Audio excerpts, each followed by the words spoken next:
Morningstar qui nous accompagne comme chaque vendredi. Bonjour Mara Dobrescu. Bonjour Cédric. Merci d'être au rendez-vous. Aujourd'hui, vous nous parlez des fonds d'obligation high yield.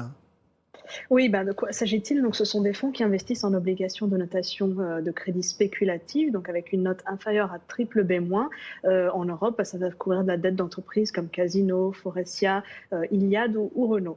Des sociétés donc, qui sont en général très endettées, ce qui fait que leurs obligations doivent offrir un rendement élevé pour compenser l'investisseur contre un éventuel risque de défaut de paiement. Alors, ces fonds investis en data yield en euros, ils ont eu pas mal le vent en poupe ces dernières années, tant que les banques centrales arrosaient les marchés de liquidités et tant que la baisse des taux conduisait les investisseurs à chercher le rendement là où ils se trouvaient, à savoir sur les segments de marché plus risqués.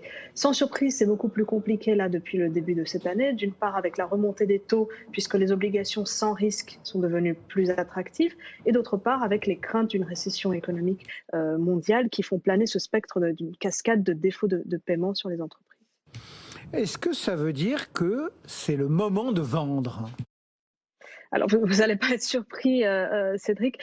Il vaut mieux éviter de céder à la panique dans ce genre de moment, plutôt rester concentré sur le long terme. Selon la plupart des gérants que nous couvrons, les fondamentaux des entreprises, même celles qui sont très endettées, sont quand même plus sains aujourd'hui comparé à la période d'avant la crise financière de 2008, par exemple. La plupart des gérants d'obligations high yield s'attendent en fait à ce que le taux de défaut des entreprises, même s'il augmente, reste quand même en deçà des moyennes historique, et alors que les valorisations sont plutôt à la casse, c'est vraiment le moment où les gérants aguerris vont pouvoir saisir des opportunités, et c'est un contexte où l'analyse fondamentale révèle tout son intérêt.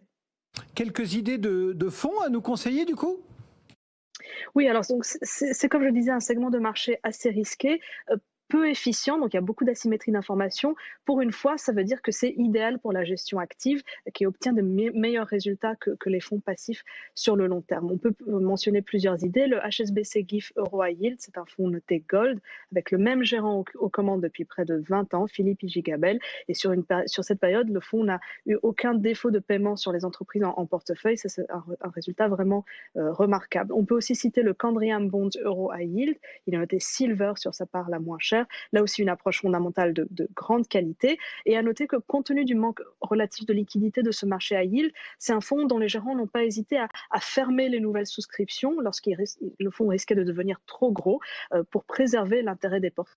Ça, c'est très vertueux selon nous, même si le fonds a depuis rouvert aux souscriptions. Et enfin, le Robeco Euro High Yield, avec un duo de gérants stable depuis plus de 10 ans. Là aussi, une stratégie très attentive aux valorisations. Un fonds qui se classe sur le long terme parmi les meilleurs de sa catégorie Morningstar Obligations Euro haut rendement en termes de performance. Il a aussi obtenu notre meilleure note, qui est la note Gold.